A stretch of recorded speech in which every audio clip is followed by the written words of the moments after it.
Welcome everyone, good to have you here again for the webinar for the MOSOMELT cMOOC.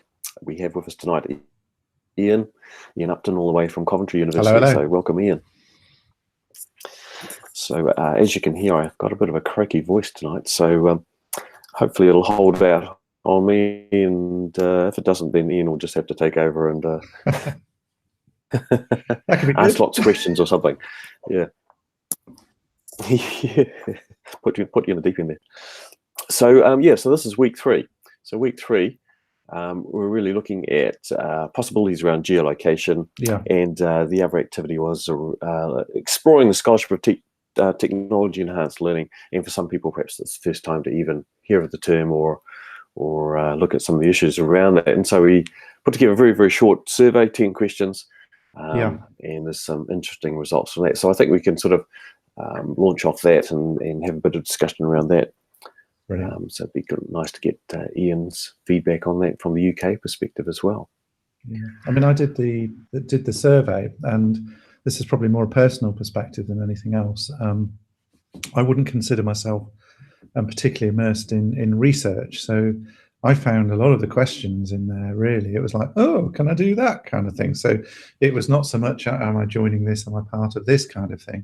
It was actually, I didn't realise that I could be part of these things. So yeah, it made me feel, in one sense, quite humble as a sort of area I'm not really involved in. But then on the other hand, as I'm hoping will come through this, it will show up some possibilities of where one can start to make a mark or have a presence. Yeah, and I think that was a big part of the point of doing it, was to really just introduce people to some of the possibilities.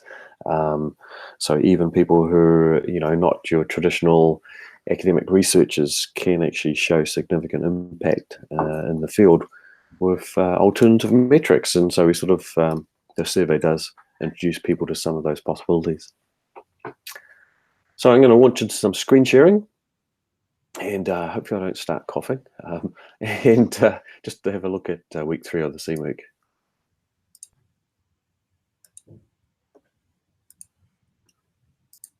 Okay, so here we are on our WordPress site. So it's mosomelt.wordpress.com. So this is basically the hub for the cMOOC. And each week we post the weekly suggested activities. It's really just kind of like a starting point, a launching pad, get people thinking around different ideas and areas, and try to share their practice around those each week. So this is week 3, and we've got another 3 weeks to go. So we're kind of halfway there. So we wanted to explore geolocation, and I guess why geolocation? Well, because every mobile device now has a GPS built in. Well, I'm thinking connected mobile devices, of course, so that's smartphones and tablets, and Wi-Fi devices can approximate that via Wi-Fi sort of triangulation.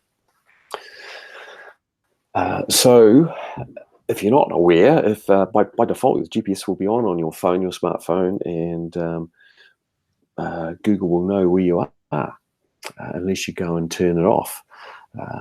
Apple's a lot more benign than Android as such, because although they do have GPS on their phones, your position is not automatically sent to Apple's servers like it is with Google.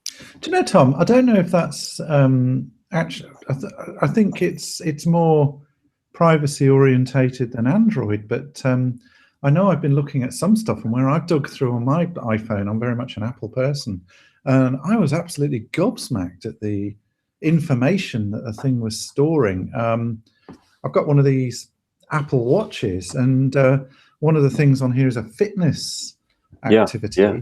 And I remember I was just sort of pootling around. I went for a walk, and it sort of said, oh, Ian, you're going for a walk. Why don't you record it as a walk?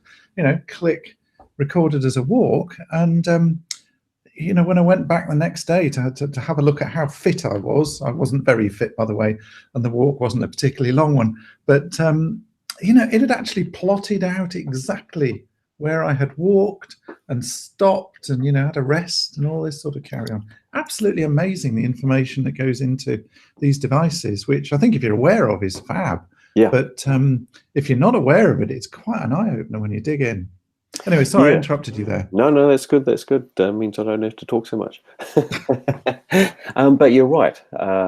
Yeah, all this data is being aggregated and stored, and it can be used for good, or Yeah. hopefully good. And we can use it in innovative ways in education as well. So it's Yeah. just sort of thinking through what are some of the possibilities. Yeah. So one of the little activities for this week was to share your location on a collaborative Google map. And this is just a very, very simple geolocation exercise, because I'm pretty sure just about everyone these days uses Google Maps and Google Street View, or has, you know, a dedicated GPS in their car to tell them how to get to places. And certainly if you're going overseas to conferences, or, you know, on a holiday, you normally check out, you know, where's the favorite places you want to go. You look on Google Maps to, you know, familiarize yourself with how to get there and plan your trip, etc. But what people might not realize is you can create your own custom Google map. Yeah. And you could sort of think creatively around how that might be appropriate for a particular learning context. So particularly if you've got distant students, they could locate themselves on, you know, where they're from on a Google map, and it gives a bit of context to the other students they're working with. You know, that idea of, you know, they're in a different location or come from a different location, and you can sort of dig down into various aspects of those different cultural contexts. Tom, So yeah, sorry, I can chip in here. Sorry if I cut you mid there. I was just going to say, one of the things I found with Google Maps, in fact, I was having a conversation with you earlier saying I don't know if I can contribute very much in relation to this, but of course, one of the things I can share on this is that for those of you who don't know me, I'm very much into social collaborative spaces, virtual worlds with avatars and things like that. And one of the projects that I did early on, which was actually for Birmingham City Council, was that I embedded Google Maps into a virtual space so that you could actually walk across a Google map collaboratively with somebody else, so literally standing on the surface with your avatar and control the area that you were stood in. And this was amazing because what we found was that people would come in from all over the world, and I might say to you, Tom, you know, so this is where I live, this is where I work, let's have a walk around, and literally sort of walk across the map. And what I found was amazing was put people into that kind of context, and they start to share stories and things. I've got a little video of it somewhere, so I can pop that up into the discussion if it's something. Yeah, that'd be fantastic. Anyway, so I've gone off completely tangentially there, haven't I? And I guess you want to show where I've put my entry onto the map. So No, that's all good stuff and very creative use of Google Maps. But yeah, that would be great if you could share that video of that little project there, and I think a lot of people would be very interested in that. Yeah, so here is our collaborative Google map, and what we've done with the map, we've made it public so anyone can view it. Of course, they need to know the URL, but we have tweeted it a few times. But only invited participants can actually contribute to the map. So only people who've been sent a link directly can edit, can add themselves to the map, can modify their points of interest, etc. So interestingly, we've had, I think there's probably less than 100 people on the map as such, and you can see they're all around the world. The largest percentage are in New Zealand, of course, because that's kind of where we started these projects, but all around the world now. And we've had well over 1,500 views without really doing any advertising it, just tweeting it and using our hashtags. So people are looking at the map. You know, that's cool. And will those people be sort of people who are clicking links that we've advertised, or does it? Yeah, well, that's the only place that it's actually advertised. Although I think a public Google map, if we click on the sharing settings here, it should tell us is searchable via Google.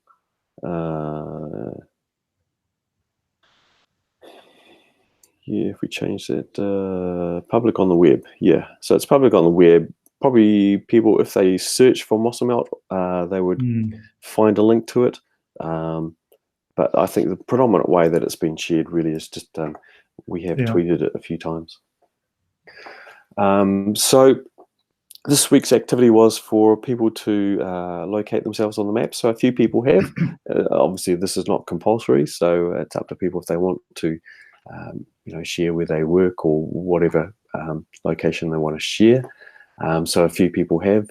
Of course, Ian. So there's Ian right over there in Coventry, and we could zoom in somewhat. Oops, that's the wrong button. Yeah, zoom right in, Tom, because I think this is where it gets really interesting, because you've located me on a map, but we're now talking on video, and if you go right in, I'm literally sitting in the office. I zoomed right in and put the pin on top of my office. And what's I find quite interesting about Coventry is that it's right smack in the middle, isn't it? It is. Yeah, we're about 9 miles from the middle of the entire country. So there we go. If you zooming zoom into Coventry. what I'm going to do is, actually, it's probably a disastrous thing to try, but we're starting to see Coventry City there. Oh no, I haven't got it here. Oh well. One of the things I was telling about storytelling is that you can share history and stuff, and you can see the building I'm in.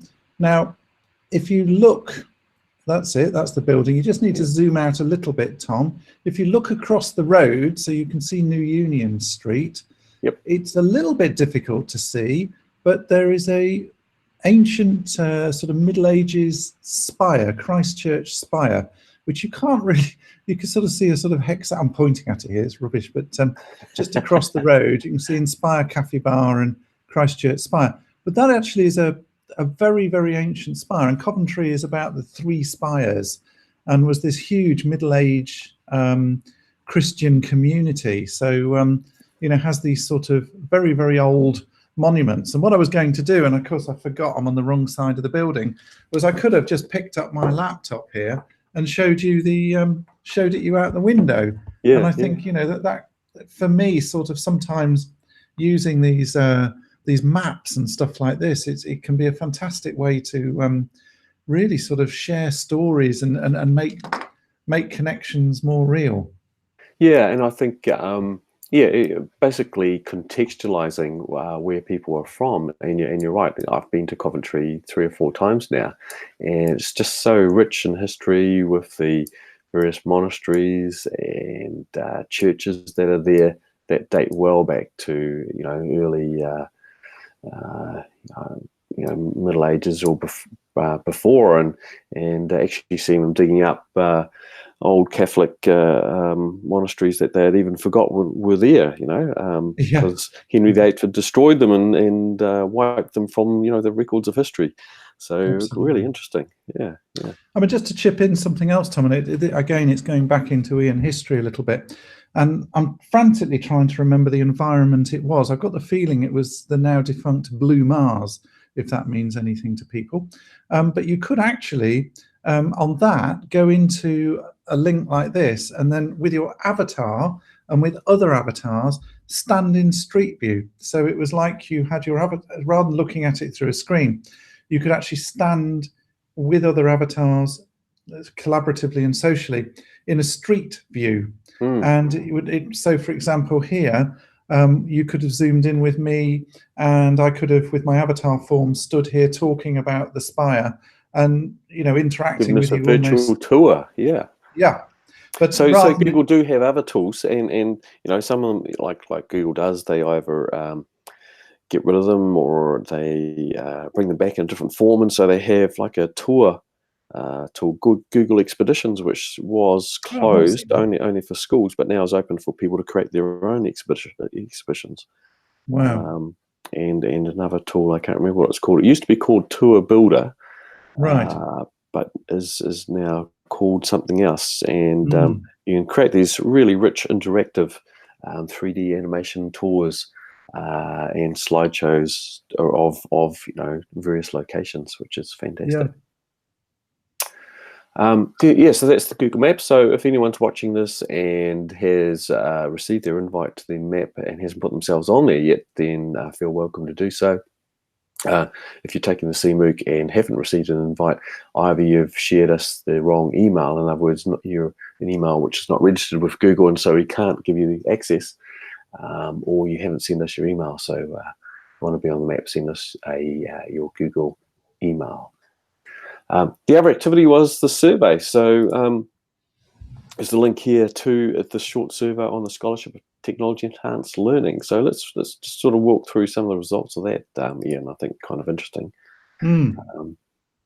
So we're using SurveyMonkey. I really like SurveyMonkey. It's a great tool. I just have the free account, and 10 questions is a nice limit, I think, and it allows you to have up to 100 responses. So far, with various groups, we've had 45 responses to this actual survey. So it's starting to give us a reasonable sort of an overview of where people are at. So first question was, how long have people been research active? And I guess it's kind of a bit of a reflection of my role as an academic advisor, is that I work with lecturers and often earlier career lecturers. And so a lot of them are just starting on their research pathway. And what we do is mentor them into the Scholarship of Technology Enhanced Learning, or teaching and learning as a valid research pathway for them. And then, of course, there's a variety of people who have been in research longer as well. Where would you class yourself, Ian?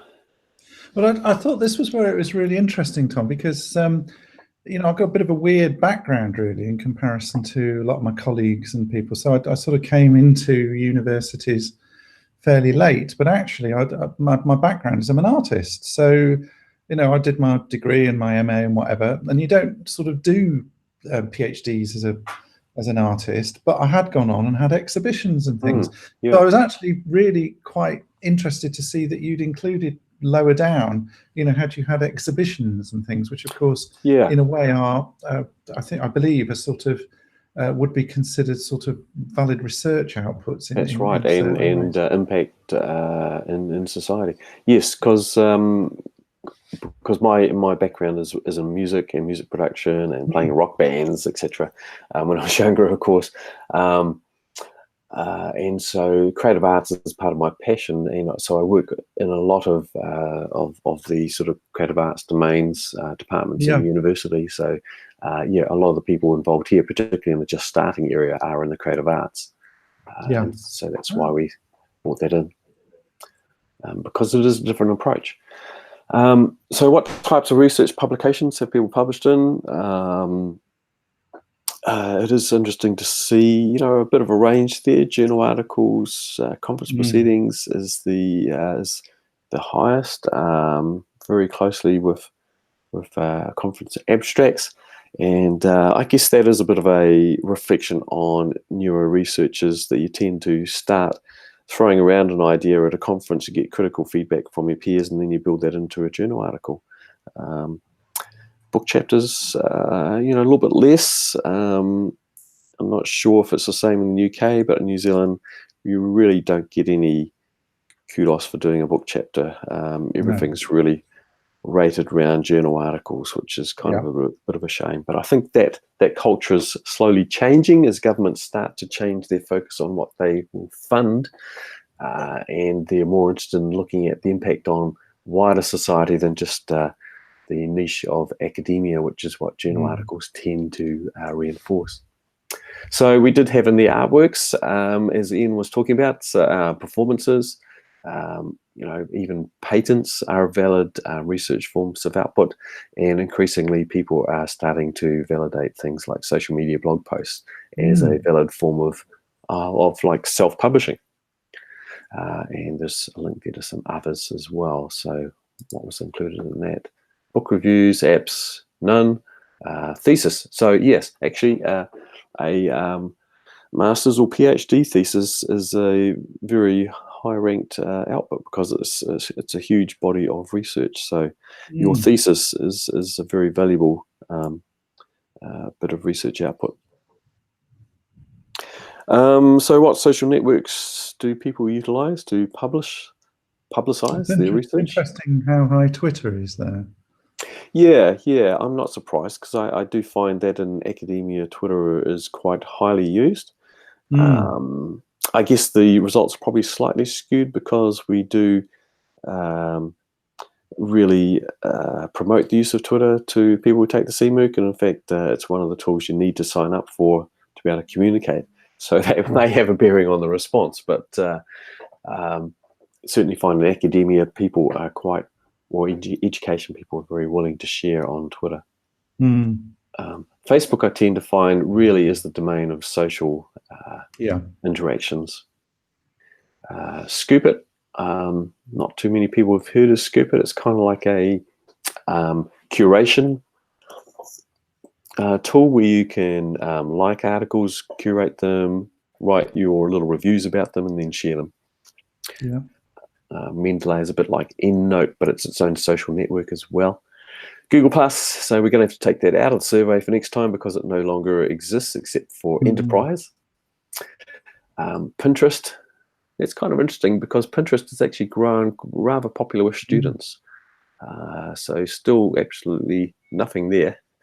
That's what I find surprising. And maybe, I don't know, maybe it's a sort of a bias in the nature of the because Pinterest is just, it's just phenomenal. And yeah, particularly sort of graphic artists as well now. Yeah, and sort of video and stuff like that is an incredibly powerful tool. Yeah, so interesting. You know, a fair bit of YouTube, and that maybe people actually doing little interviews or critiques of their research on YouTube.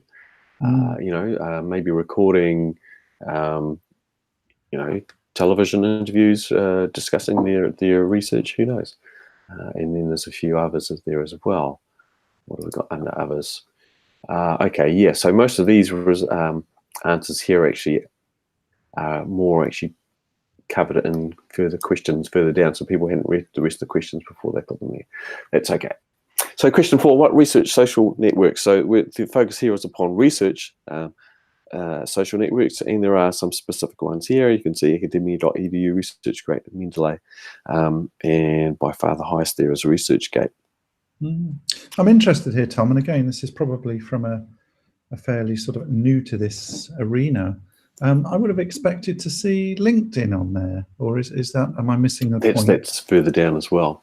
But you are right, LinkedIn is becoming more of a place for people to share their research. I guess originally it was more about like a bio for professionals to look for jobs. But it is starting to be used more in the domain of sharing your research outputs as well. So we can probably update that question to include LinkedIn. I think you're right, but we do talk about it later. In fact, in question 5, so but this is more focused on portfolios. What sort of portfolios do people have? And you can see the highest there is WordPress, but once again, it's probably skewed by the fact that we do ask people to sign up for WordPress to be part of the cMOOC. So I was kind of hoping that would actually be higher, but we don't force people to use WordPress. They can use anything they like. It's good to see Behance on there. Yeah. So obviously I know about Behance, but what is Behance, Ian, for those who've never heard of it? It's sort of an Adobe social area. So if you're sort of involved in digital media and are sort of principally, I suppose, actively using tools such as Creative Cloud in your work, be that video, illustration, design, imagery, or whatever, Behance is a sort of portfolio. A sort of portfolio application that if you've got an account, you can get a free one of these, and it enables you to sort of put your work up and display your work and get comments and stuff on it sort of interactively. But people often use it as a place to sort of showcase their work. Yeah, I think it's increasingly become the platform for professional portfolios for graphic design artists or product designers, etc. And I haven't had much, and so I'm probably a little bit out of date with this because I haven't used it myself. But it got very interesting at one point, so I'm assuming it's still in there. Was this ability to operate collaboratively, so you could share a piece of work within a group, within a social group within Behance, and get feedback and sort of input on it, which I thought was quite powerful and interesting. I don't know if that's available in other networks. Yeah, I was just sort of thinking I've come across that with some of the, I think it's the AutoCAD AutoCAD have a community, online community, and that's very much around collaboration and sharing your designs. Yeah. So it's a cloud-based portfolio platform and community. So there are other ones apart from these, but these are perhaps the better known ones as such. And a few people have their own self-hosted website. I think, you know, it's a whole lot more work than use something pre-built like WordPress. Yeah. So what researcher identifiers have people claimed? So these are the, I guess, the core ones. OrcID, the Open Research Contributor Identifier, and that's actually one of the newer ones that came out around 2012, and is an open platform, not owned by any big company or publisher. It's independent, so it's really nice to see that it's really taken off. And in fact, a lot of journals now, a lot of publishing companies require you to have an OrcID, because an OrcID is a way of bringing all your various research profiles into one. Because you know, when you publish, it'll depends on which is the appropriate database for your that particular journal that you published in to get put into that database, and so you end up with articles all around the place, and your profile can get very messy. So OrcID is an attempt to sort of have a consolidated research profile, and one that's not owned by a big publishing company as such. And when you talk about researcher IDs here, Tom, because again, this was something that's completely new to me. Is it like are we talking like a domain name? So, for example, you know, if I could get hold of ianupton.com, which, diverting slightly, I used to own, and I let it go, and it would now cost me squillions of pounds to get it back again. But it's sort of claiming a name, is it, within that, or an ID that's sort of... Yeah, it's claiming your intellectual property effectively. Yeah. As a researcher. So if I just go into OrcID here very quickly, and I'll go to my profile. So it doesn't, it's not like OrcID, you know, Tom Cochrane domain or whatever. It's just a number, but that is my OrcID identifier number. Right. You can have a bio, etc. You can use it like a full portfolio, so your employment if you want, various works, and it also now links directly into Publons, which is another tool we talk about, which is curating your review activity and editorial activity. So I guess traditionally, you know, academics are expected to review articles, and we do that work for free, or be on editorial boards, and we do that work for free. And you know, no one gets to see that activity, but it can be quite significant. So Publons is a way of making that visible, and recording, you know, how many journal articles you've done, and who you, what editorial boards you're on, and then there's this linking, this handshaking with your OrcID now, so you can bring all that evidence into one place, which is very nice. And then basically what I tend to do with my OrcID is make it my main research identifier hub, and then I link out to my other profiles through my OrcID. So that's kind of how I use it. Just going back here. I guess the most comprehensive identifier is Google Scholar. It's just part of what Google does, is they're all about data and information. So their biggest project is recording every piece of writing that's ever been written, which includes all journal articles.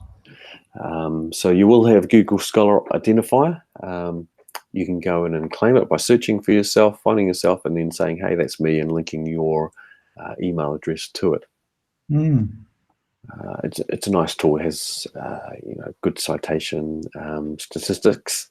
It's just still not accepted as highly as Researcher ID or Scopus ID, which are owned by the big publishing companies. So question 7, do you use online bibliography tools? So it's just kind of general info, but the largest one there is my EndNote. And I know at most of the universities in New Zealand, they tend to have free copies of EndNote for staff, licensed through the library. And so it's not surprising that my EndNote, the online version of EndNote, is the most widely used. There are other options if you don't like EndNote. Mendeley's one, Zotero, RefMe, and people do use other tools as well. There's quite a few around. It does make your life a whole lot easier when you're writing articles to have a reference manager. Piece of software to do the hard work for you. What research domains do people focus on? So the highest there is the Scholarship of Teaching and Learning, which is not surprising because it is what we try to really mentor people into. Their discipline specialty, which could be, product design, it could be journalism, it could be anything.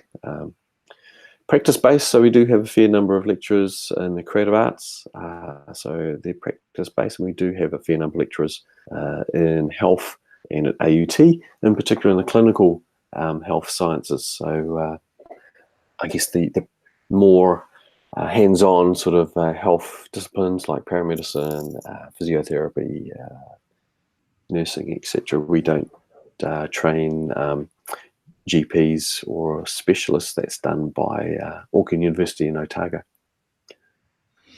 and of course Artworks. Which of the following research measures? I think I need to really change that question. I think it's a little bit badly worded, a little bit ambiguous, and we didn't actually state the ranking, whether 1 is the highest or 4 is the highest, and so the results are probably quite a little bit random. But anyway, it's just interesting to see there is a range there. Nothing wrong with a random result. That's a case study in survey design. And our final question, which I find really interesting, is what forms of mentoring do people find the most beneficial? And I'm quite pleased that community practice comes up the highest, because that's the type of approach that I take. Co-authoring, that's another thing we do a lot with people, is mentor them into how to start writing around the Scholarship of Teaching and Learning and reflective practice. Workshops are still high up there, but I think it's mainly just because what people are used to. Seminars, and then cMOOC participation gets a 60%, which I think is probably pretty good reflection, given the fact that for most cMOOCs you get a 95% dropout rate, so we're not doing too badly there. And then perhaps some more traditional ones are off the bottom. So other ideas, they were getting started help, mentoring schemes, and webinars. So we're doing that right now with this webinar. Absolutely. Okay, so I'm going to stop screen sharing there and probably stop talking soon because my voice is running out and we've gone past our... I think you're doing okay there, Tom. Half an hour. You did ask me to remind you about something. Oh, you did. I've forgotten what it was. It was about where cMOLT is up to. Oh, that was it, yeah. So let me go back to screen sharing because I need to pull just a PDF up to show people, because I've just had an update came through yesterday on where the 3 levels of cMOLT are at. So let's just go back to sharing that. Okay. So been in the works for about 18 months is introducing an associate level of cMOLT, standard level of cMOLT, and then a senior level for cMOLT. So if you're familiar with HEA fellowship, it has 4 levels: associate, standard HEA fellow, senior fellow, and principal fellow, depending on your amount of experience in education. And so what's being developed for cMOLT accreditation is 3 levels. One is to make it easier for people to get on board, because it has been quite difficult for people to get cMOLT accreditation, and perhaps been mainly focused at educational technologists, but we're really keen for general lecturers who use technology to be able to get cMOLT accreditation. So there is the option of associate cMOLT now, and then of course, you can progress through the levels as you get more experience of integrating technology into your teaching and learning practice. And then, of course, the senior cMOOC gives that ability for people with a lot more experience and experience perhaps in management of educational technology teams or leading projects in educational technology transformation or research into the scholarship of technology enhanced learning. It gives you the option of being able to really showcase your depth of skills with a senior cMOOC. So that's nice. That's almost about to be launched, which will be launched at the ALT conference in September, which most of you from the UK will know about. And just the other thing to point out is the core principles of cMOOC. So just up here in the corner, the 4 themes that really need to run through a cMOOC portfolio, if you think you're putting one together, is a commitment to communicate and disseminate best practice. So, it's about collaboration, learn from colleagues.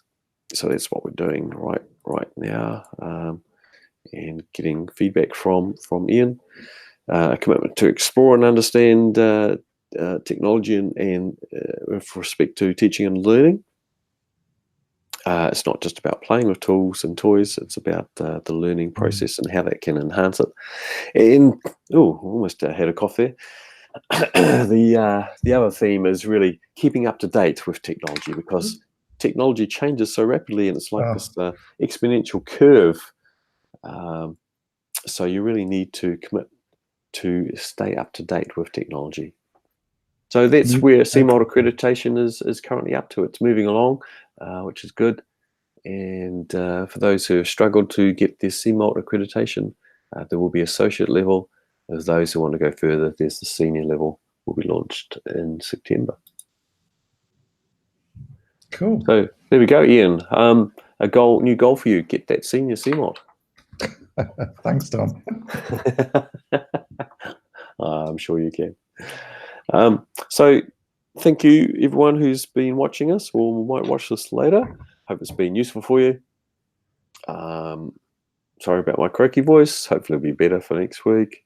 And thank you very much, Ian, for joining us and interacting and giving some really good examples. And I'll just remind you to share that video with us around the interactive Google Map. Cool. I will do. I'll stop the podcast now.